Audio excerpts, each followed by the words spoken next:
A graça e a paz de nosso Senhor e Salvador Jesus Cristo.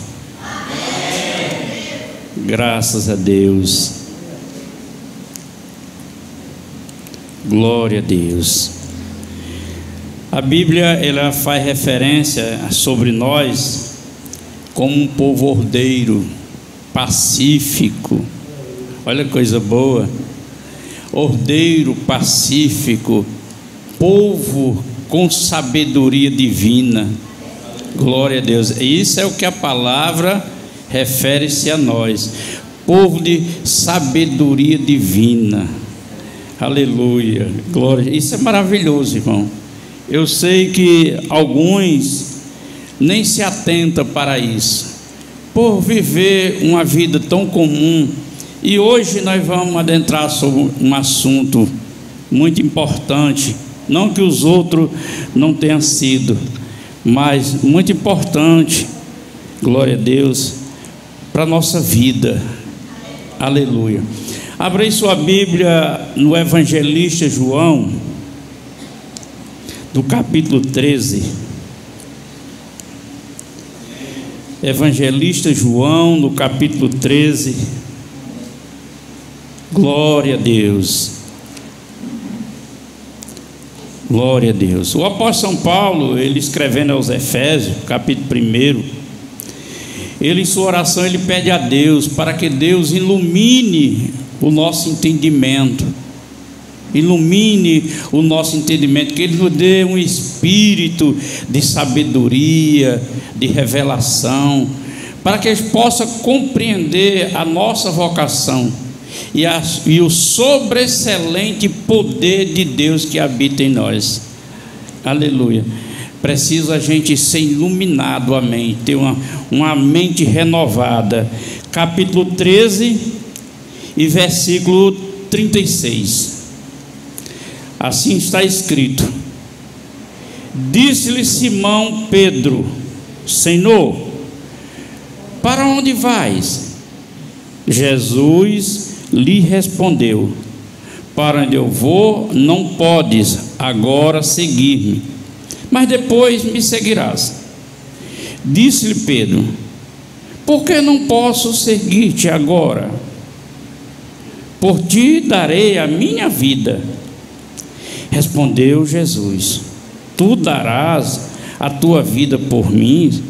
Na verdade te digo, que não cantará o galo enquanto me não tiveres negado 3 vezes. Capítulo 14, versículo 1. Não turbe o vosso coração. Crede em Deus, crede também em mim. Senhor Espírito Santo, somente o Senhor para alcançar, meu Deus, tudo aquilo que está armazenado em nós, especialmente na mente, que muitas vezes tira a compreensão e entendimento. Precisamos, Senhor, de libertação para alcançar a compreensão, a altura daquilo que necessitamos, para compreender assim o propósito do Senhor nas nossas vidas. No nome de Jesus, nos ajude. Amém. Aplauda Jesus.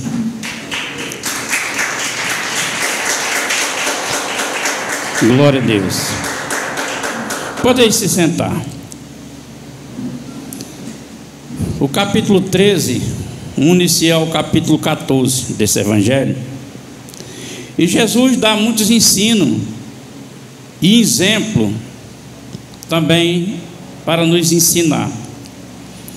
Mas o principal fundamento desses 2 capítulos acerca da nossa relação com Deus é o fundamento que nós devemos ter acerca da nossa vida com Ele. Que fundamento é? Qual é o fundamento? Confiança. Ter confiança em Deus. Aleluia. Precisamos ter confiança em Deus. Glória a Deus. O que está escrito aqui, Jesus, nesse parte que nós lemos, Jesus está falando algo que é relacionado à nossa jornada. Ele estava falando com os discípulos que a jornada dele, por aquele momento, ele estava se dirigindo para a morte, que ele ia dar um tempo sem eles. E que agora a jornada deles seria sem Jesus, sem o Jesus presente. E ele diz: mas não turbe o vosso coração, você crede, você tem essa confiança, tem essa confiança. Glória a Deus. E o que precisa, irmão, para que a gente tenha uma mente iluminada para ter confiança em Deus? Confiança em Deus. Primeiro, a Bíblia diz desde os antigos que o povo se perde por falta de conhecimento. A ausência do conhecimento faz a pessoa tomar decisões erradas e se perde. Nesse evangelho, no capítulo aqui também, Jesus fala sobre conhecereis a verdade. Se você tiver o conhecimento da pessoa certa, que é Jesus, você será liberto. E aí habita uma questão dos que aceitam Jesus. Aceitam Jesus, mas conhecem Jesus? Tem a profundidade para saber do conhecimento de Jesus? O cristão de hoje sabe quais são os atributos de Deus? Quais são os atributos que existem? Quais são as funções hierárquicas de Jesus que ele exerce para nos favorecer? Será que o cristão de hoje conhece isso? Porque é preciso a gente conhecer, irmão. Porque Pedro, escrevendo, ele disse: irmãos, para que você responda quando for lhe perguntar qual é a sua esperança e da sua salvação. Muitos cristãos vão dizer assim: você agora é crente, qual é a sua esperança? Não, porque se não aceitar Jesus, não vai para o céu. Precisa aceitar Jesus, porque vai para o céu. Eu fiz um estudo recentemente. Recentemente eu só fiz a revisão do estudo. A Bíblia é o manual do cristão. E essa Bíblia, ela foi escrita em mais de 700 idiomas. Mais de 700 idiomas. E dentro desses 730 idiomas, 700 e poucos idiomas, tem 2.400 versões.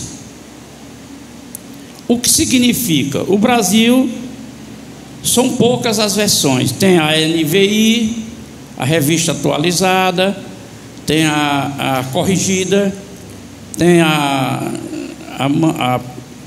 tem umas versões no Brasil, são boas.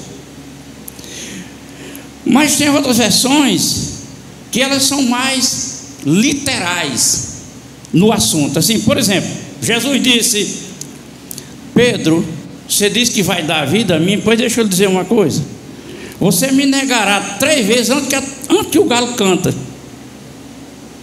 Eu tenho certeza que muitos cristãos devem imaginar que realmente, porque foi Jesus que disse, é um galo.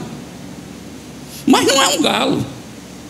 É porque a Bíblia era escrita pela uma cultura, e a cultura era judaica. Então a linguagem era uma linguagem, uma versão judaica. O galo que Jesus se referia era a trombeta tocada pelos guardas romanos para trocar de guardas. Até a troca do guarda, você me negará. Então são conhecimentos que faz você se libertar de um imaginário onde você vai pôr uma fé que não é real. E o Evangelho, ele é claro: Deus só se responsabiliza pela sua palavra. Hoje eu encontrei um irmão agora à noitinha, e ele Tudo bem, pastor? Eu disse, tudo bem. Você está congregando aí onde? Ele disse, eu não estou congregando. Aconteceram umas coisas comigo, e eu supus algumas coisas, mas ele não disse, aconteceram umas coisas comigo e eu não estou congregando. Quer dizer, Deus não tem culpa do que aconteceu comigo, mas Ele tem que trabalhar na minha mente para me entender a razão disso. Eu perguntei para ele, e isso que aconteceu com você já ouviu dizer que aconteceu com outro? Muitos, já. Então veja bem, se aconteceu com outro, ele acha que não deveria acontecer com ele. Então a fé dele estava apoiada em Jesus num egoísmo. Pode acontecer com qualquer um, menos comigo. E isso não é vida com Deus. E isso não é a fé em nosso Senhor Jesus Cristo. É uma fé relacionada ao seu bem-estar. Quando o bem-estar não está acontecendo, então a fé não se firma. Aleluia, glória a Jesus. Então eu tive o privilégio de conhecer homens cristãos. Eu conheci um homem chamado Júlio, foi um dos crentes mais velhos aqui da região. Ele morreu com mais de 100 anos. Quando eu conheci ele, já era um senhor, ainda se sentava, mas ele morreu só o caquinho, só aquela coisinha dentro da rede. Agora imagina,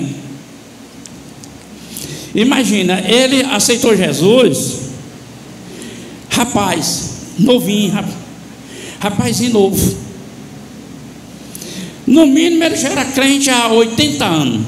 Agora pense na jornada desse homem nesses 80 anos, o que não aconteceu com ele. Quantos motivos, quantas razões não surgiram para ele deixar de ser crente? Mas ele continua seguindo Jesus. Ele continua seguindo Jesus. Eu conheci um pastor, eu fui pegar um transporte do meu pastor para ir em Major Zildo fazer uma missão. Estava escalado. E quando eu cheguei na casa do pastor, esse pastor estava sentado numa área. E ele sabia que eu ia pegar essa moto. E quando eu entrei em Major Zildo, ele me cumprimentou. E ele também já tinha quase 100 anos. E eu fui à viagem, voltei e vim devolver a moto ao pastor. Ele estava lá sentado esperando por mim. Seu nome é Epitácio, né? Eu disse, muito bem. Estou lhe esperando para lhe dar uma palavra. O meu nome é pastor fulano de tal. Fui eu que iniciei esse campo de igreja aqui nessa região, tudinho aqui nas cidades. Se existe igreja tal aqui, fui eu que estabeleci. E sou eu o mais rejeitado e renegado por essa convenção e por essa igreja. Aleluia. Então a jornada dele foi de servir ao Senhor e não ser reconhecido. Ele disse, então, você tem uma característica, aí ele falou para mim, e você amadureça para, no momento que você não ser reconhecido, você ter estrutura. E esse reconhecimento, essa falta de reconhecimento, não vai ser sua fé que vai lhe firmar, não. Que vai firmar em você é o grau de conhecimento de quem é Jesus e quem é você em Jesus. Aleluia. E isso aconteceu. Eu conheci outros anciões bem antigos que tinham a jornada. Agora veja bem, a Bíblia fala da jornada de Enoque. Um mundo todo em pecado, destruído, de corrupção, concupiscência. Enoque tinha uma vida de tal forma que Deus recolheu ele, não provou a morte. Agora veja bem a jornada de Moisés. Moisés, um homem criado na família de Faraó para ser um príncipe de Faraó, filho da filha de Faraó. A Bíblia diz em Hebreu que ele escolheu outra jornada, uma jornada com Deus. E o início da jornada dele com Deus, qual foi? Sair como fugitivo, com risco de morte, do Egito. Foi morar lá nas brenhas, cuidar das cabras e das ovelhas do sogro, que ele não tinha ovelha, ele cuidava de lá. Veja bem a jornada. Olha a jornada de Abraão. Agora, Jesus aqui está falando com os discípulos sobre a jornada deles. A jornada deles. E a jornada deles aponta para nossa jornada. A nossa jornada em Jesus Cristo. Aleluia. Glória a Deus. Então, a nossa jornada em Jesus Cristo, ela é para ser bem sucedida. Ser bem sucedida não implica dizer que eu não vou passar por isso ou por aquilo, mas que você será bem sucedido. Você será, no final, você será bem sucedido e será recompensado. No Novo Testamento, uma prova maior que nós temos é a de Paulo. Paulo foi morto, foi degolado. Que sucesso eu tenho em ser degolado por seguir Jesus, pastor Epitácio? Ele disse que já estava no período de haver a libação. Mas ele também disse: estou somente aguardando a coroa da vida, que o meu Jesus me coroará. Olha o sucesso. Isso não quer dizer o que aconteceu com ele vai acontecer conosco, mas pode acontecer com alguém que siga Jesus. Alguns países aí matam missionário. Aleluia. Misericórdia dos que vão para lá. E quem vai para lá? Aqueles que conhecem Jesus. Não vai para um lugar desse se você não conhecer Jesus, para ter a convicção: eu estou correndo um risco, mas sei onde é que eu estou. Aleluia. Glória a Deus. Então, Jesus aqui, ele fala com seus discípulos, porque Pedro disse: Senhor, para onde vais? Como eu falei de versão, irmão, é preciso a gente entender que essa conversa aqui, olha, irmão, nós somos felizes, bem-aventurados por esse tempo termos a palavra de Deus revelada. O que eu estou falando com vocês aqui não tem nada de novidade, de revelação, de nada. Não, estou falando para vocês uma realidade que a nossa vida faz parte dela. Aleluia. Olha, esse homem disse: Pedro, Senhor, tu vai para onde? Não parece estranho? Mas por que ele perguntou? Onde você vai? Quer ver como você vai entender? Naquele tempo, Jesus era um rabino que vinha de Nazaré. Um rabino, quer dizer, um maluco que dizia que estava falando em nome de Deus, como tinha muitos, apenas um rabino chamado Jesus. Para eles, Jesus era um rabino. Já nós agora, é por isso que a gente precisa entender, irmão. Para nós não, nós sabemos quem é esse Jesus. Que esse Jesus é o Cristo Jesus que morreu e ressuscitou, para que eu possa ter uma fé e crer nessa pregação e na vida abundante que Ele vai proporcionar para mim. Aleluia. Mas para eles não. Rabino, tu vai para onde? Por que vai para onde? Porque Jesus estava falando de morte. Eu quero falar de uma coisa para vocês, irmão, para vocês entenderem. Se existe uma coisa que Jesus falou pouco, foi sobre céu e sobre inferno. Hoje, nessas versões, é pregado um evangelho que é até amedrontador, assustador pelo grau de temperatura que é o inferno, sabe uma coisa? Mas Jesus não veio pregando isso. Jesus veio pregando o reino de Deus. Ele não veio pregando céu e inferno, ele veio pregando reino de Deus. E um jovem rico pergunta a ele: Senhor, o que eu faço para fazer parte desse reino? O que é que eu tenho que fazer? Aí ele tem aquele diálogo com aquele jovem. Até depois diz: vende tudo e dê para os pobres e me siga. Você me siga. Porque o reino de Deus você não pode possuir, porque você passa a ser dependente do seu senhorio. O que é seu é dos outros, e o que é de Deus é seu. É por isso que ele diz, ele ensina: você não precisa se preocupar, meu filho, a parábola lá do filho pródigo. Você não precisa se preocupar ou lidar, porque tudo que eu tenho é teu.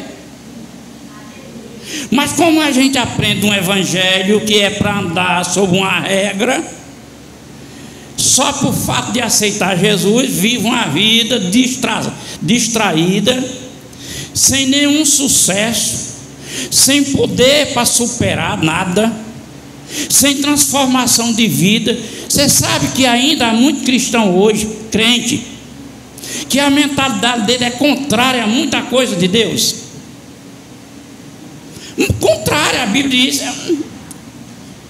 principalmente quando se trata dele mesmo. Ele diz logo: meu jeito é assim. Só falta ele dizer assim: meu jeito é assim, Deus quiser bem, se não quiser. Ele não tem a preocupação para usar uma mentalidade para entender as circunstâncias que Deus, o valor que Deus tem dado para ele. Então esses homens estavam conversando com o Rabi, que estava falando de uma jornada de vida, e o que Jesus estava ensinando para eles é para que eles vivessem com a orientação do céu. Que reino de Deus é justamente isso aí. Reino de Deus não se trata de céu, não.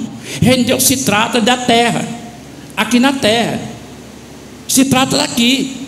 É uma constituição que você guarda no coração e pratica, porque você agora é dirigido pelo Espírito Santo, que é Deus. Aleluia. Não é nada de inferno nem céu, não, porque para o judeu Jesus não tratava de inferno e de céu, porque na cultura judaica não existe inferno e céu, não. A linguagem era outra. A linguagem era lugar de vivo e lugar de mortos. É por isso que as traduções vêm dizendo assim: o céu é para cima. Pô, como é o posicionamento de um vivo? Horizontal, é para cima. Aleluia. Hein? Vertical, né? Vertical, ele é vertical, é para cima, olha. Aleluia. O inferno é para baixo, porque é o lugar dos mortos. Então por isso que ele não falava. Ele falava de reino, um reino que era governado por Deus, que tem uma constituição divina, que ia orientar aqueles que seguiam ele até uma vida orientada por Deus. Melhor, ele não só ia orientar, ele ia capacitar. Você já viu muita gente dizer no meio do evangelho: Deus não chama os capacitados, Deus chama para capacitar. Você já viu alguém dizer isso? Mas muitos deles não sabem nem o que está falando, irmão. Não sabem a real sobre isso. Aleluia. Irmão, é preciso a gente ter a dimensão da nossa aceitação. É preciso a gente ter a dimensão do nosso chamado. É preciso a gente ter a dimensão de quem eu sou. Ele precisa ter a dimensão. Pastor, e como é que eu vou ter essa dimensão? Havendo do fundamento. Ele disse: não turbe. Jesus tratou de um assunto dessa jornada que amedrontava os discípulos. Mas não turbe o vosso coração. Creia em Deus, confie em Deus, confie também em mim. Que tem tradução que é assim: confie em Deus. Aqui é credo, mas confie, tem tradução que diz: tenha fé em Deus. Por causa das versões. Aleluia. Então ele diz: se firme nesse fundamento, um fundamento de confiança. Se firme no fundamento de confiança, que você vai ter não só a instrução, mas vai ter a capacitação para na hora do interpério da vida. Aleluia. Do interpério da vida. Veja bem, eu quero que você abra sua Bíblia em 2 Coríntios. Abre aí sua Bíblia, para você entender. Eu estava aqui marcado, aí corra boa.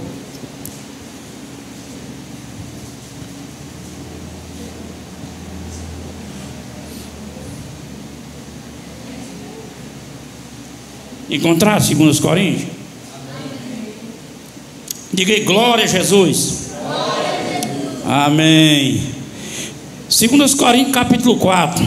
Eu quero ler a partir do versículo 6, para nós ter uma vazão melhor do versículo 6. Porque Deus disse das trevas resplandeça a luz. Está falando da criação.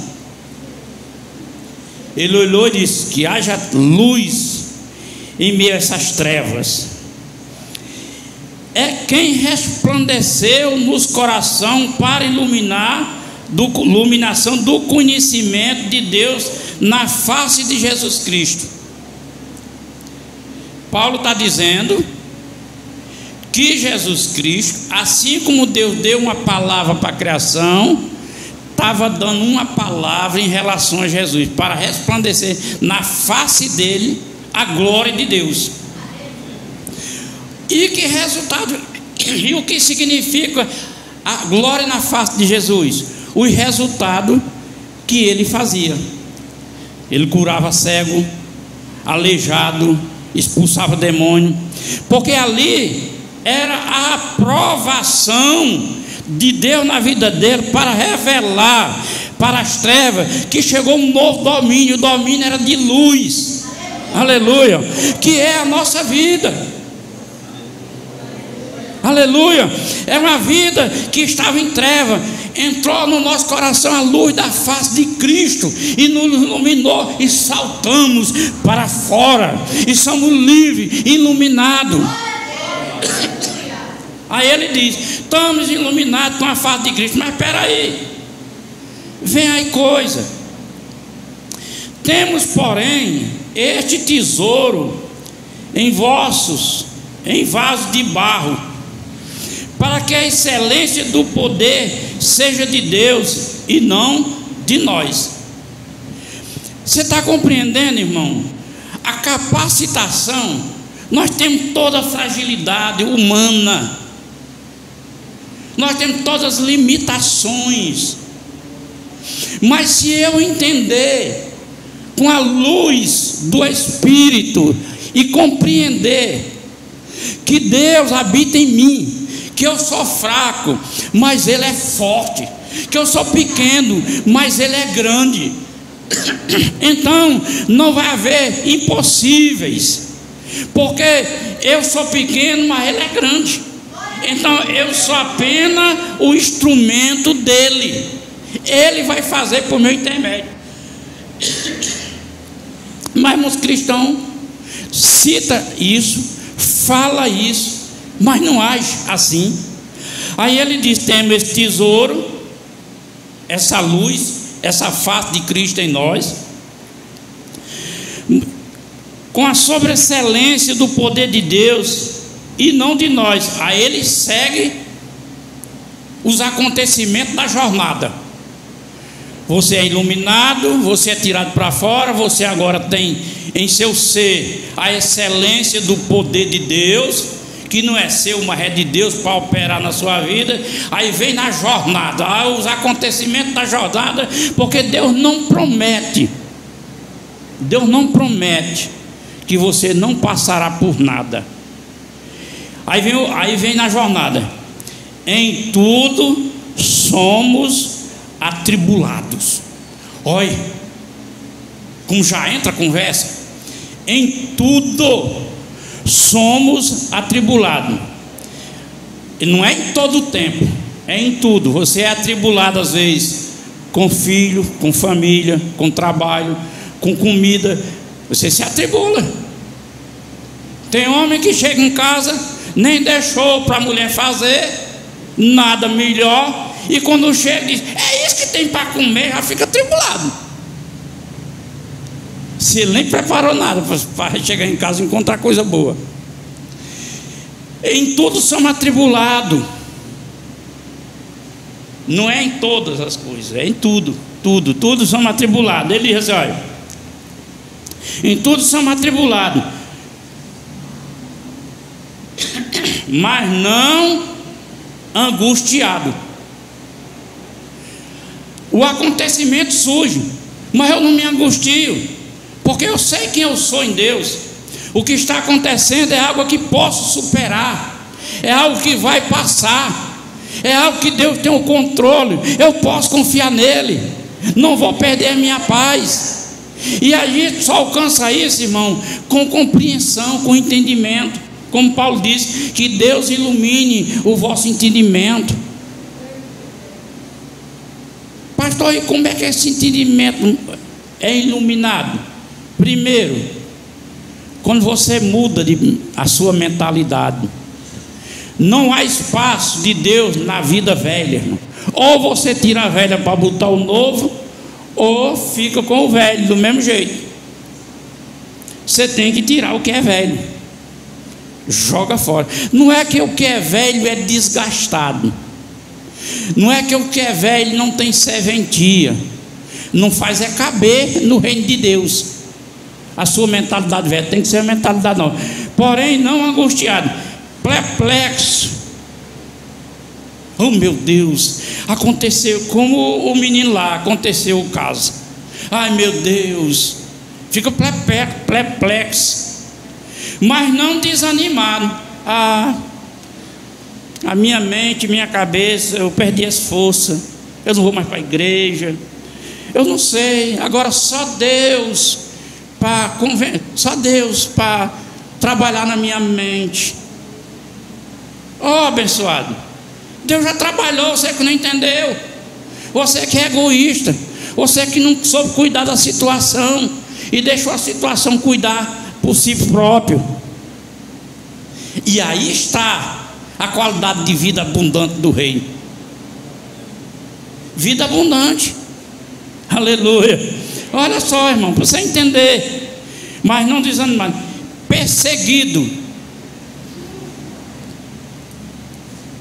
Era o que ele disse. Olha, irmão, em uma festa de uma igreja, eu era um representante missionário que levava a maior comitiva de missões do campo missionário. Eu levava a maior comitiva. E na ordem da organização da festa, tinha os municípios, as comunidades, tudo, e o seu representante. Aí tinha eu, missionário Epitácio. Venham com sua comitiva das missões. Eu na frente e a fila indiana atrás. Todos eles entrando. Quando eu cheguei na porta para entrar, um obreiro responsável pela porta botou a perna no meio e disse: você não pode entrar. Eu disse: eu não posso entrar? Não. Vai querer forçar a barra? Não, não vou forçar não, mas por que eu não posso entrar? Ordem, você não pode entrar. Entrou todos que eu ganhei por Jesus, Toda a comitiva que fazia uma vergonha para os outros, que era um absurdo de o missionário, a maior comitiva era a minha, mas eu fiquei fora.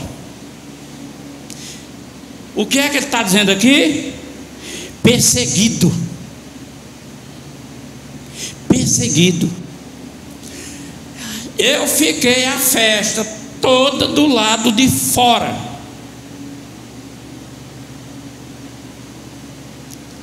Terminou a festa, pegamos. Você ficou comigo? Eu e Josilda. Nós éramos missionários. Toda a festa, todos os missionários entrou com seu grãozinho de pessoa, eu com a maior comitiva. Uma igreja. Fiquei de fora. E eu fiquei de fora, mas Josilda. Chegou a hora do jantar. Eu tentei entrar. Eu ainda não podia entrar nem para jantar. Quem vê essa ordem? É uma ordem, só estou cumprindo ordem, você entende? Tá bom. Fomos deixar o pessoal nos distritos, nas comunidades. Eu volto com o motorista, genro do pastor, e um presbítero. Ele disse: agora vamos jantar? Eu disse: não, não vamos entrar não, nós vamos jantar. Aí com eles eu pude entrar. Agora pergunto eu, quem deu essa ordem que nem reunião nunca ninguém me esclareceu? E a partir desse dia não houve mais relatório meu de missões. As missões existiam, as missões produziam, era glória a Deus, mas nada de anúncio na igreja do meu trabalho. Mas ele diz: perseguido, mas não desamparado. Por que é que eu não estava desamparado?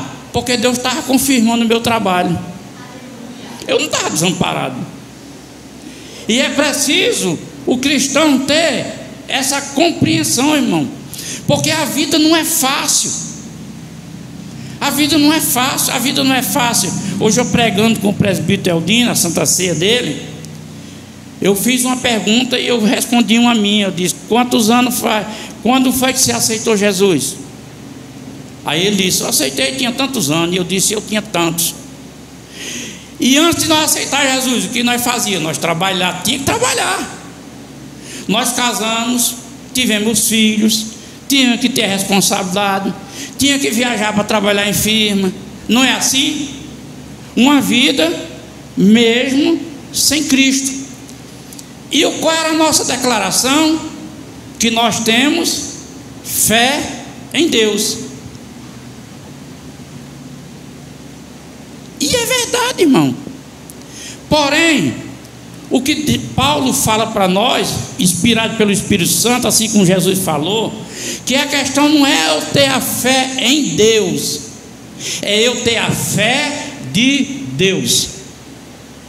E Paulo escreve em Romano aqui, que ele deu essa medida de fé para nós. E eu preguei para os presbíteros Eldinho sobre sendo justificado pela fé. Quando nós não era crente, nós não estávamos nem preocupados em se justificar diante de Deus. Eu tenho fé em Deus, eu estou conquistando meu trabalho, as portas estão abertas. Nem se preocupava, não é assim? Aleluia. Porém, nós fomos iluminados.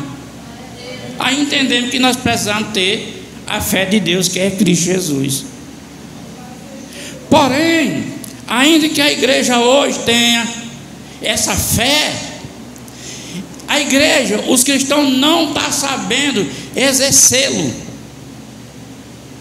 Um não exerce por falta de conhecimento, outros não exercem por preguiça mesmo. É preguiçoso, não quer se envolver, não quer entrar bom. Aí ele vai dizendo aqui, olha, o que ele disse assim, olha: perseguido, mas não desamparado, abatido. Eu no outro dia, velho, eu estava abatido, mas eu não estava destruído, porque a excelência do poder de Deus estava em mim. Fui para o campo ganhar alma, porque esse era o chamado da minha vocação. Abatido, mas não destruído. Aí agora ele vem com um segredo, para que a mente seja iluminada e que você possa viver no reino, recebendo a inspiração do Espírito Santo, a revelação, a compreensão, o discernimento. Aí ele diz aqui, onde é que está aqui? Opa, no 10, abatido mas não destruído, no 10, trazendo sempre por toda parte a mortificação do Senhor Jesus Cristo no nosso corpo, para que a vida de Jesus se manifeste também em nosso corpo. Está aí o mistério. O crente não se mortifica, eu sou assim, esse é meu jeito, aleluia.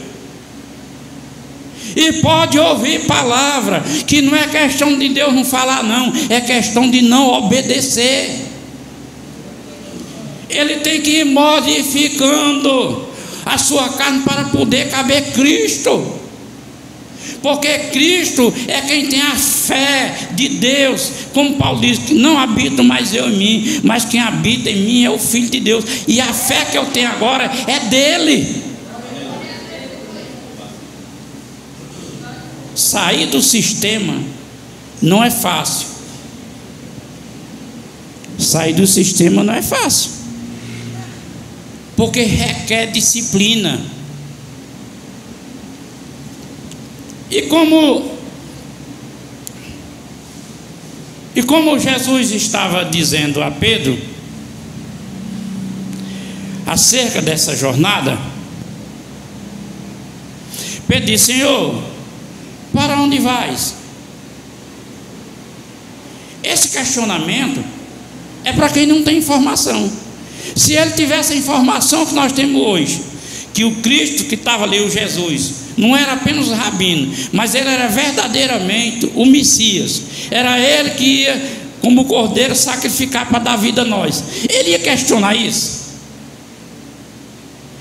Assim é hoje na nossa vida. Alguns questionamentos que há em nós é por falta do conhecimento. Aleluia. Ele disse: Senhor, para onde é que tu vai mesmo? Jesus lhe respondeu: para onde eu vou, não podes agora seguir-me, mas depois me seguirás. Quando chegar o fim da sua jornada, Pedro, tu vai morrer como eu vou morrer, com a diferença eu vou ressuscitar, e você vai esperar eu ressuscitar você. Essa é a nossa história, irmão. Aleluia. Você não vai poder me seguir para onde eu vou, mas depois você vai seguir. Depois você vai cumprindo a sua jornada aí, que chegará o tempo. Essa vida no reino, irmão, de domínio do reino, aleluia. Lá no capítulo 21 desse João aqui, Jesus fala para Pedro: Pedro, quando a gente é novo, a gente veste a roupa, se cinge e vai para onde quer. Porém, mediante a jornada da nossa vida, dependendo das anos de vida que você vive, vai chegar um tempo que você estira as mãos, o outro toma as suas mãos, te cinge e te leva para onde você não quer ir. Aqui tem uma realidade na vida do ser humano. Quantos pais criam os filhos com tanto gosto, com tanto prazer, e na velhice ele joga no asilo? Ele quer ir para o asilo? Não, ele quer o filho, mas ele bota no asilo, porque o velho antigamente dominava, não, é que tem que ser do meu jeito. Mas agora, com a jornada da vida, ele está lá, aí rebola no asilo para outro cuidar e sofrer. Aleluia. Olha só o que Deus está tratando conosco. E Pedro diz, irmão, e Jesus disse: depois você me seguirá. Então Pedro, por que eu não posso ir agora? Esse é um questionamento, irmão, de incompreensão, de insubmissão. Quando você é insubmisso, você não acata, você sempre questiona. E por que eu não posso ir? Será que você é melhor do que eu? Você nunca ouviu isso não, irmão? De alguns assuntos assim? Pois é, meu irmão. Aleluia. Por que é que eu não posso ir agora? Mas só que faltava mesmo. Eu tenho minhas pernas, a minha vida é minha, eu faço dela o que eu quiser. Eu posso, se eu quiser eu posso. Não é submisso. Jesus disse: Pedro, porém, agora você não pode ir, seguir, Jesus, agora. Aí, diante da situação, para ele entender e para nós entender, quem é que tem no controle? Quem está no controle não é nós, que nós temos que submeter-se. Aí ele disse para Pedro, Jesus disse: você diz que dá a sua vida por mim? Porque é assim, irmão, que muitas pessoas se acham. Muitas pessoas se acham em relação à vontade de Deus na vida da pessoa.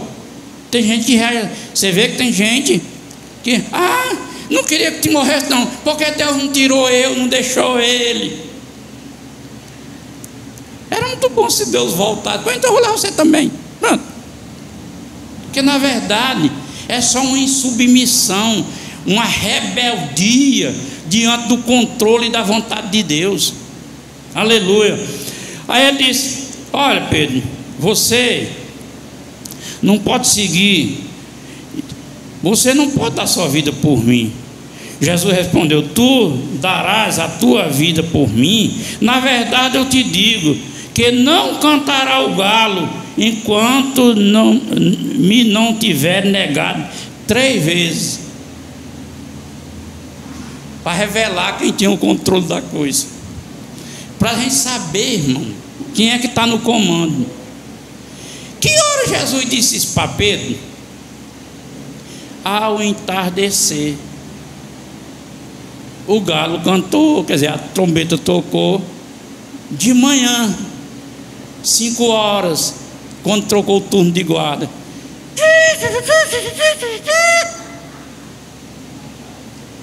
Para entender, irmão, essa é a realidade da nossa trajetória. Nós aceitamos e fizemos aliança com Deus, e Ele nos instrui, nos capacita e dá o Espírito, para que o Espírito faça com que você viva uma obediência para se submeter a essa verdade. Glória a Deus, aleluia. Amém, igreja? Amém. Pai Deus em Cristo, ilumine realmente o nosso entendimento, para que a gente entenda a nossa posição nesse reino, que Deus nos honrou. Ele nos fez príncipe, nós estávamos no pó da terra, no esterco. Ele levantou, botou umas vestes novas, nos marcou, nos selou e nos sentou à mesa com os príncipes, príncipe de Deus e princesa de Deus. Aleluia. É isso que nós somos, amém? Aplauda Jesus aí com alegria. Glória a Deus.